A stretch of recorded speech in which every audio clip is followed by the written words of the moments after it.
les stratégies que j'avais identifiées chez les producteurs que j'avais pu voir. Grosso modo, il y en avait 4. Le statu quo, ceux qui étaient peu concernés, ils avaient peu d'impact pour l'instant. Voilà, ils avaient un effet de situation qui faisait qu'ils étaient peu impactés par le gel, peu par la sécheresse. Bon, ça c'est pas le plus intéressant à développer parce que justement, ils ne voulaient pas faire de changement particulier vu qu'ils étaient peu concernés et souvent ils n'anticipaient pas vraiment un risque, enfin ils n'étaient pas inquiets. Il y avait la partie, on va dire, lutte active, voilà, avoir du matériel contre le gel, irriguer contre la sécheresse, des choses comme ça. Il y avait un peu la stratégie de diversification dont je parlais tout à l'heure, d'avoir, par exemple, effectivement, plus de surface avec moins de pommiers sur chacune des surfaces, mais un atelier d'élevage en dessous, une culture en plus. Un autre usage des terres qui fait que l'un dans l'autre, on arrive à quelque chose d'équivalent, voire supérieur.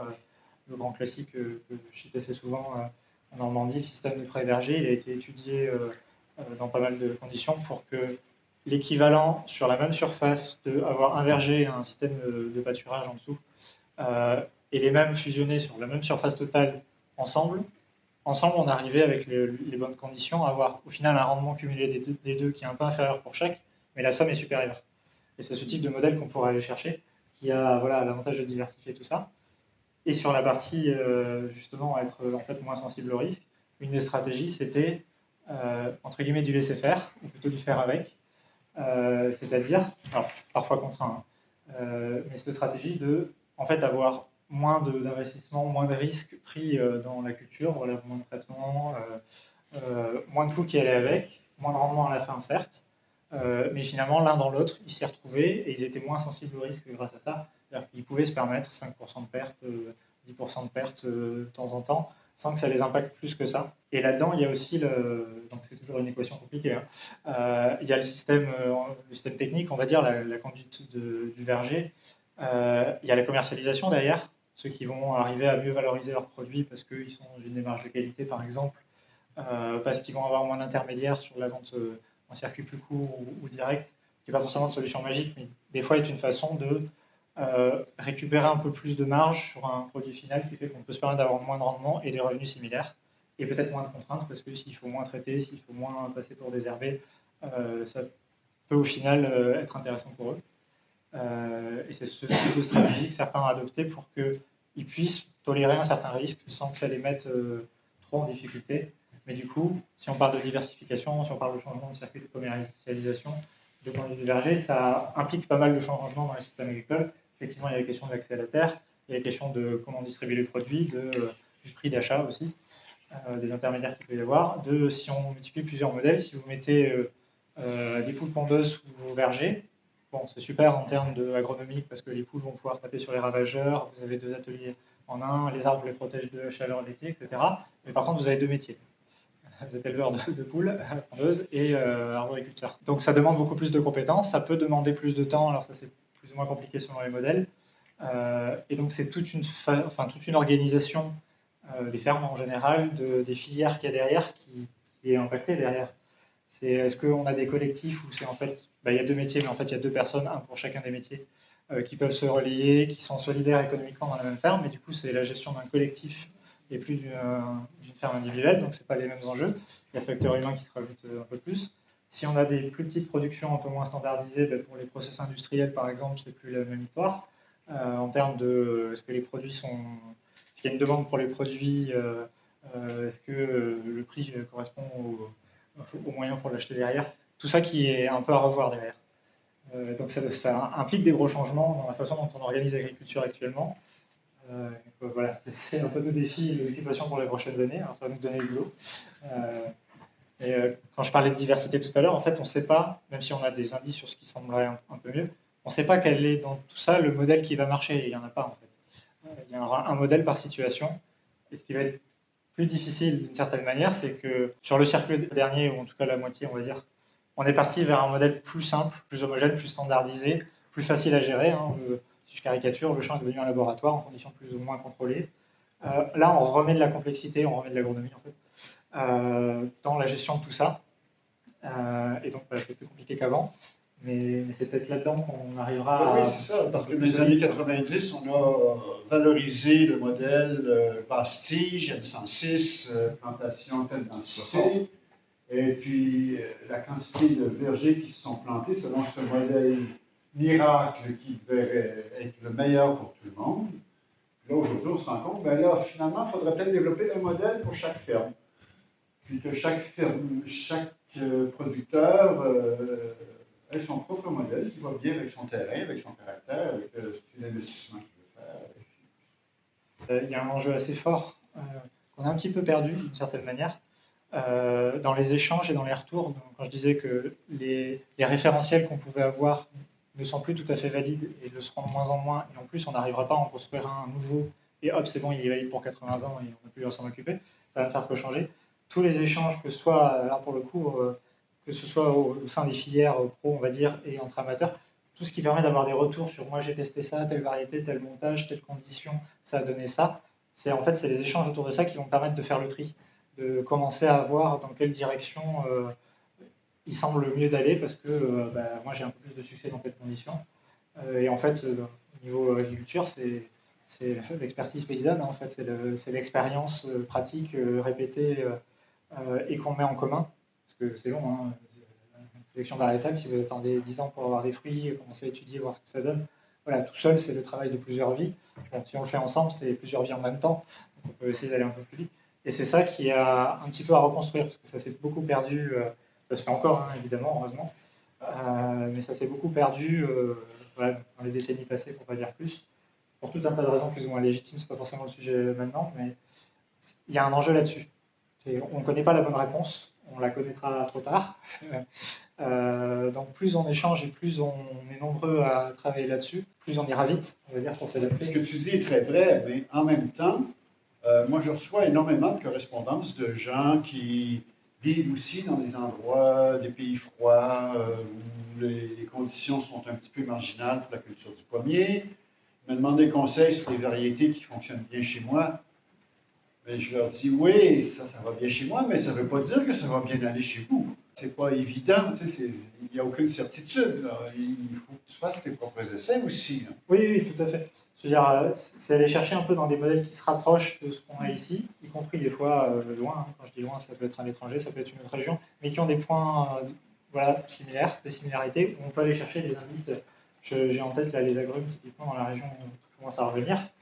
Les agrumes, historiquement, ils ont été plutôt sélectionnés pour aller vers le plus chaud. Ils arrivaient de Chine dans des climats moins chauds qu'en fait en Méditerranée. Il y a eu aussi une sélection pendant ce temps-là, plutôt au Japon, dans des pays plus froids. Et c'est ceux-là en fait qu'on va chercher pour arriver en Bretagne parce qu'ils vont résister à du gel l'hiver, à des températures plus froides. Il ne s'agit pas d'aller chercher le modèle qui a l'air de marcher chez les voisins qui ont des conditions qui n'ont pas grand-chose à voir et de se dire qu'effectivement, voilà, ça va marcher chez moi. Dans le sens que non, pas tout à fait. Et c'est d'aller chercher justement le cas particulier qui correspond en plus à son modèle à soi, à ses conditions. On revient un petit peu du modèle spécialisé si je caricature un peu en labo, quoi, en conditions contrôlées, et on sait qu'on a l'optimum pour ça, pour revenir à quelque chose de plus divers, de plus fouillis aussi d'une certaine manière, plus difficile à gérer et appréhender, mais en même temps un peu moins fragile par rapport à... Résilient. Voilà, plus résilient par rapport à des aléas qui ne vont faire qu'augmenter en fréquence et en intensité et en incertitude, parce que la météo, par exemple, si je prends que ça, tant que le climat était stable, au fur et à mesure on progresse et on s'améliore dans la prévision parce qu'on calibre les modèles, parce qu'on a plus de puissance dans les mesures, etc. Puis quand en fait la référence commence à changer, et qu'on n'a pas encore vraiment bien remodélisé le nouveau changement et qu'en plus ça va changer le temps qu'on passe, ben on repère en précision et en fait on a de nouveau de l'incertitude qui fait que ça devient de plus en plus difficile de contrôler le risque a priori. Et ça, on en parle pour la météo, mais ça marche, le principe marche aussi pour le modèle agricole, pour l'organisation en général. Voilà, c'est la même idée. Si on extrapole juste une tendance passée qui n'existe plus, forcément, à un moment, ça colle plus. Au niveau climatique, le sud de la France, par exemple, à l'horizon de la moitié du siècle, grosso modo, les productions de pommes, il faut oublier. Les productions d'abricots, c'est à peu près la même chose. Soit on n'arrivera plus à la floraison, soit les conditions seront plus réunies pour arriver à des productions. La Bretagne, sur ce siècle-là, on n'est pas sur ces enjeux-là. Est-ce que ce sera toujours viable économiquement? Là, il y a un peu plus de challenge, mais il y aura toujours des productions. Il y a aussi la tactique, du coup, d'aller aussi chercher d'autres espèces fruitières. Donc, je parlais de l'abricot tout à l'heure, c'est typiquement une espèce qui a du potentiel en Bretagne. Bon, je ne vais pas forcément aller tout de suite sur cette branche-là, on en discutera si vous voulez, mais en décentrant sur une production qui, pour le coup, existe depuis en Bretagne et qui était pas mal installée, qui est un peu diminuée et qui revient, sur les poiriers. On a un inventaire sur les vieux poiriers en Bretagne pour retrouver en fait les vieilles variétés parce qu'il y a eu un saut de 2-3 générations qui ont délaissé l'usage notamment pour du poiré, donc cidre de poire, où voilà, ça s'est perdu. Il y a en fait une population semi-sauvage, c'est de la biodiversité domestique, hein, c'est des vieux poiriers qui ont 100, 200, 300 ans, greffés, donc il y avait des variétés qui étaient intéressantes à l'époque, sinon on ne les aurait pas greffées, et dont on ne sait plus grand-chose souvent, ou en tout cas on en est à récupérer des bribes pour les réétudier, et justement faire le travail de collectage qui a déjà été fait sur la pomme, en grande partie, et où on est plus sur l'entretien des collections. Sur les poiriers, on en est encore à collecter, parce que justement ça avait été beaucoup moins fait, et on en est à retrouver justement cette diversité, alors pour le coup pas tout à fait sauvage, un peu plus sélectionnée au départ, mais malgré tout il y a du tri à faire là-dedans, et à sauvegarder tout ça pour que justement si dans 10 ans, 20 ans, 50 ans, dedans on retrouve des variétés qui nous semblent intéressantes avec les critères du moment, parce que ça bouge, c'est voilà, le travail d'aller sur, je ne sais plus combien vous disiez, sur les centaines de pommiers que vous allez voir, dans le lot il y en a un petit pourcentage qui est intéressant là maintenant pour ce que vous voulez en faire, qui sera pas la même chose que le voisin, et en fait si on perd cette diversité-là, on recommencera de zéro le travail, hein, d'une certaine manière, et on n'aura pas la même chose, parce que le semis, c'est un mélange aléatoire, les enfants ne ressemblent pas aux parents. Si vous voulez avoir les mêmes enfants que chez les voisins, vous n'aurez pas les mêmes. En fait, vous allez retravailler ça ne marchera pas. Et en fait, c'est d'essayer de sauvegarder ce patrimoine-là. C'est ce qu'on essaie de faire sur les poiriers, mais que voilà, d'autres ont déjà fait sur les pommiers avant. Je participe justement au collectage des anciennes variétés de poiriers, ce qu'on appelle les poires sauvages, poires paysannes. Okay. Et donc, c'est des arbres qui sont centenaires. Et on a le projet de monter un verger conservatoire des poires anciennes à Guidel, qui est en cours de préparation. On travaille sur le même projet, mais j'étais pas au courant. Je veux bien qu'on en discute juste après.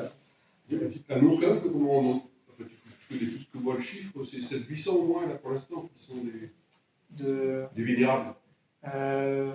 Grosso modo, on en a 600 identifiés sur la région, là, répertoriés, et une centaine et des poussières de signalés à ce stade-là. Donc voilà, 600-700 arbres signalés qu'on connaît actuellement, parce qu'il y en a déjà eu 200 de plus depuis le début de l'année. Ça, ce sont des vieux poiriers. C'est des vieux poiriers. Voilà, ce qu'on appelait des vénérables, c'est des vieux poiriers greffés, essentiellement greffés. Toujours greffés, ou s'il y en a qui peuvent être des semis? On référence aussi les vieux qui sont peut-être sauvages, en tout cas où le point de greffe n'est pas évident. Des fois, il est assez clair que c'est du sauvage parce qu'il est tellement épineux de partout que grande chance. Il y en a où ça a l'air d'être une variété, mais on ne voit pas de point de greffe flagrant. Donc on récupère tout ça en fait et on va essayer de... on ne peut pas voir, quoi. On remarque que dans la région, il y a clairement une diversité très importante de variétés de poires et qui est distincte assez fortement de ce qu'on trouve dans les autres régions de France et a priori plutôt de l'étranger aussi. Et où clairement il y a des patrimoines, enfin il y a un patrimoine en général dans la région qui est spécifique, qui est très divers et qui en plus est souvent assez localisé. On a des variétés que pour l'instant on retrouve sur les vieux arbres et même parfois dans les vergers plus récents que sur une zone de commune, un canton, voilà, des zones assez restreintes. Et chacune avait un peu son patrimoine et qui semble avoir été sélectionné de manière différente des autres régions. A priori, on serait un peu plus parti sur du semis dans le coin, alors je m'avance un petit peu, hein. Mais pas la même méthode de sélection parce qu'on trouve moins de parenté, a priori, ça avec pas mal de conditionnels, que ce qui a été fait dans d'autres régions, il y avait plus de croisements. C'est l'hypothèse qu'on a en tout cas pour l'instant. Et donc il y a clairement un patrimoine important dans lequel en fait on a déjà un pool de variétés intéressantes qui n'est pas encore à créer, même si voilà, les deux démarches sont complètement complémentaires, sur lequel il y a à travailler. Et en fait finalement on peut pareil sur la pomme, même si c'est un peu plus documenté. Il y a un pool de variétés dans la région, rien qu'en site déjà, qui est énorme. Et en fait déjà avec ça on a de quoi commencer à faire du tri. Oui. Et voilà, il y a de quoi travailler avec ça avant même d'en créer, et on en fera aussi de la création, du croisement dans tout ça. On a déjà une certaine richesse, on ne part pas de 3 variétés de porte-greffe.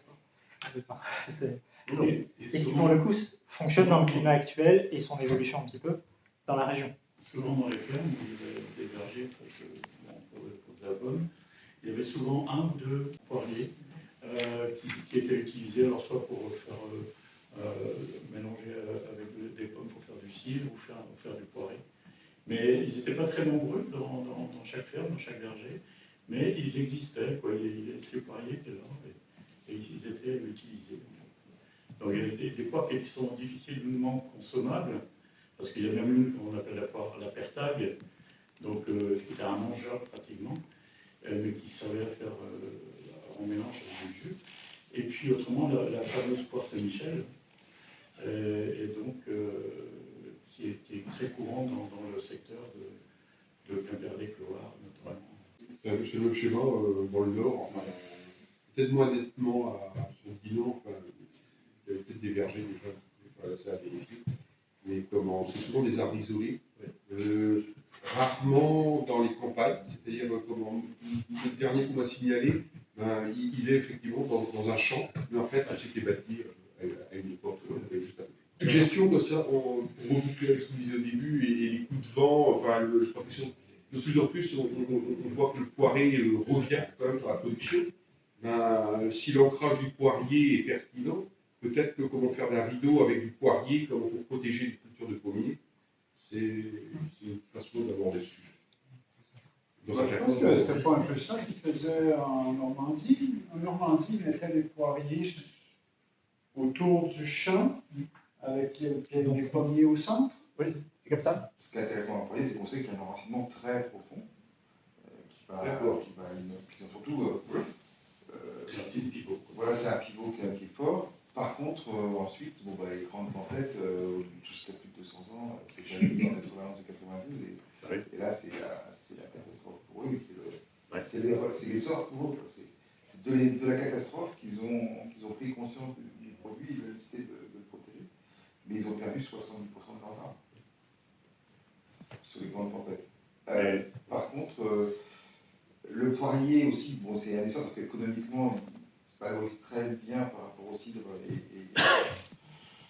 Et puis, techniquement, on apprend beaucoup de choses en faisant du poiré, en tout cas dans la région confrontaise. Mais, pour en revenir à ces éléments-là, moi j'ai une question qui me paraît très globale maintenant, j'ai l'impression que pour préserver un patrimoine végétal et génétique, il faudra quand même en développer. Et cette question de comment va-t-on développer du patrimoine végétal aujourd'hui sur l'arboricole, la question reste quand même ouverte. Quelle solution? Parce qu'on voit que le pôle fruitier dit voilà, on va conserver tout ce qu'on trouve, et déjà ce travail est titanesque. Réfléchir ensuite à comment chaque variété va pouvoir résister aux 10 prochaines années, les étudier, c'est encore plus titanesque. Et planter des nouvelles choses qui vont être soit des racinaires, soit des tuteurs. C'est aussi un pari vers l'inconnu. Et faut-il qu'on continue comme aujourd'hui, comme tu l'as ouvert, faire confiance à un seul endroit qui produit 80% de ce qui est planté aujourd'hui, à Angers? Est-ce qu'il ne serait pas mieux de rapprocher les nurseries de pépinières des zones de production et des zones d'intérêt? Je vais prendre un parallèle avec la vigne. Les cépages qu'on connaît actuellement dans leur région, dans leur terroir actuel, on sait qu'avec l'évolution climatique, en fait, ils vont remonter. Pour faire simple, ils vont remonter en altitude et en latitude. Ce sera les mêmes cépages, ce ne sera pas le même vin derrière. Ça marche pareil pour les fruits, enfin pour les autres fruits. On ne va pas utiliser les mêmes variétés, ou alors on va prendre des variétés qui étaient dans le climat qui avait un peu plus loin, mais qui est un peu plus celui qu'on a maintenant chez nous. On ne fera pas le même produit fini derrière, on ne le cultivera pas forcément de la même manière. Et en fait, du coup, il y a plein de choses à inventer, ou en tout cas à redécouvrir. Et d'une certaine manière, il y a un truc enthousiasmant. On n'est pas à la fin de l'histoire, même si le contexte général n'est pas extrêmement fun et en partie subi. On n'en est pas, ça y est, on a un modèle qui roule et puis on fait la même chose tous les ans et puis finalement il n'y a plus grand chose à découvrir, à essayer, on a limite à tout réinventer. D'une certaine manière, quelque chose d'assez chouette derrière, c'est que sur le long de votre vie, pour les personnes qui arriveront après, etc., il y aura encore plein de choses nouvelles à creuser, à découvrir, ce que vous disiez tout à l'heure, on est encore assez ignorant. Il y a plein de paramètres qui vont bouger d'ici là. Voilà, pour finir sur une note un peu plus positive, oui. Il y a un côté un peu chouette derrière aussi, malgré le contexte compliqué qu'on subit autour de ça. Et ça marche pour un fruit, pour la pomme, et ça va marcher pour d'autres fruits qui vont arriver. Enfin, on va aussi, d'une certaine manière, avoir des genres d'opportunités. Voilà, dans le sud de la France, la cacahuète va traverser la Méditerranée. Bon, ben, nous, les abricots vont remonter, quoi, par exemple. Donc, on va aussi pouvoir faire le jeu avec d'autres espèces fruitières. Et chacun dans son contexte. Voilà, le centre-Bretagne sera pas pareil que la côte sud, que la côte nord, etc. Il y a de quoi s'amuser. Donc, c'est des choses qui sont relativement rigides, déjà aussi. Or, dans un contexte de changement climatique, par exemple, si ce qu'on a dit est vrai, si les variétés doivent changer, des choses comme ça, comment garder parce qu'un AOC, c'est un patrimoine aussi, d'une certaine façon, c'est quelque chose qu'on transmet aux générations suivantes, et que comment, c'est pas rigide, mais enfin, bon, voilà, on le transmet, donc quand tout n'est pas bouleversé d'un coup. Comment on fait pour sortir d'un cadre qui est rigide? Enfin, c'est à penser dans le temps, et ça dépasse l'émerger, enfin, je veux dire, voilà, c'est en interaction.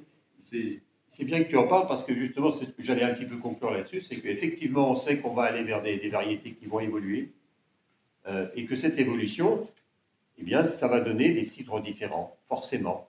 Hein. Tu vois, au Québec, on faisait avec des Macintosh, Spartan, Portland, etc. Avec les nouvelles variétés que nos amis trouvent, et puis le travail que tu fais, et puis la ferme de Freiburg, qui analyse et qui étudie derrière si ça vaut la peine, eh bien, on sait que le cidre que fabrique comment, pour Gaston, par exemple, le cidre de Gaston, n'est pas perdu pour ceux qui connaissent, eh bien, ça n'a rien à voir avec un cidre de Macintosh. Ce que tu fais toi, ça n'a rien à voir avec les cidres commerciaux, même le chien de loin, par exemple, quoi, qui pourtant est un homme honorable. Oui, et donc, des belles choses quand même. Fait des belles choses quand même, quoi. Hein. Mais ça veut dire que, voilà, on va vers des changements climatiques qui vont induire des changements de fruitiers, forcément. Et derrière, le cidre étant quelque part l'expression d'un verger, si le verger change, l'expression va probablement changer après. Alors effectivement, faut-il rester dans un carcan d'appellation, ou faut-il dire qu'il va falloir assouplir ce carcan? Je vous remercie beaucoup. Hein. Et puis on va boire un coup, on a pléthore de cidre. Encore boire un coup. Pour ceux qui veulent, on a pléthore de cidre italien, basque. Merci beaucoup.